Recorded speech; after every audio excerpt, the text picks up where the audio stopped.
Well, this time next week, Minnesotans will be able to have marijuana and smoke it legally.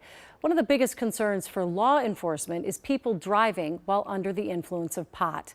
They anticipate a big spike in people driving under the influence and are trying to get the word out that driving high is a DUI. But determining that is not easy. There is no standard, reliable test. But for the next year, Minnesota will be participating in a pilot program using a saliva test. For that reason and others, some law enforcement leaders want to pump the brakes on legal weed.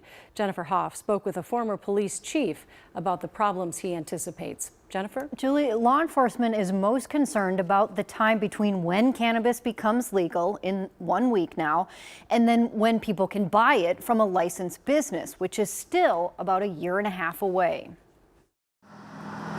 Next Tuesday, marijuana will be legal in Minnesota, but it could be 2025 before you can buy it from a licensed business, one of the Chiefs of Police Association's biggest concerns. I think there will definitely be some bumps in the road, but law enforcement is going to be there to do the best they can with the tools that they have. Jeff Potts Yep. is the group's executive director with nearly 30 years in law enforcement and expects an increase in traffic deaths, citing data from Colorado showing that increased 138% there since pot was legalized 23 years ago, saying Minnesota doesn't have enough drug recognition evaluators, or DREs, who measure everything from blood pressure to body temperature. I think it makes it very difficult from a prosecution standpoint because the DREs bring so much of that expertise to the table, and those evaluations carry a lot of weight when it comes to the prosecution of those cases. Potts says the state has about 300 of these highly trained officers, but we need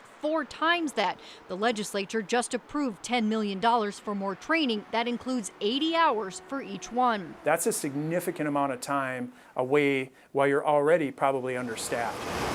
Potts is also worried about a surge in violence with an uptick in customers come next week, who he says will have to decide between their loyalty to a dealer or the new regulated market. What's the cost going to be? Is it going to be more expensive? And I think all of the issues with the illicit market are largely going to fall on law enforcement to try to deal with.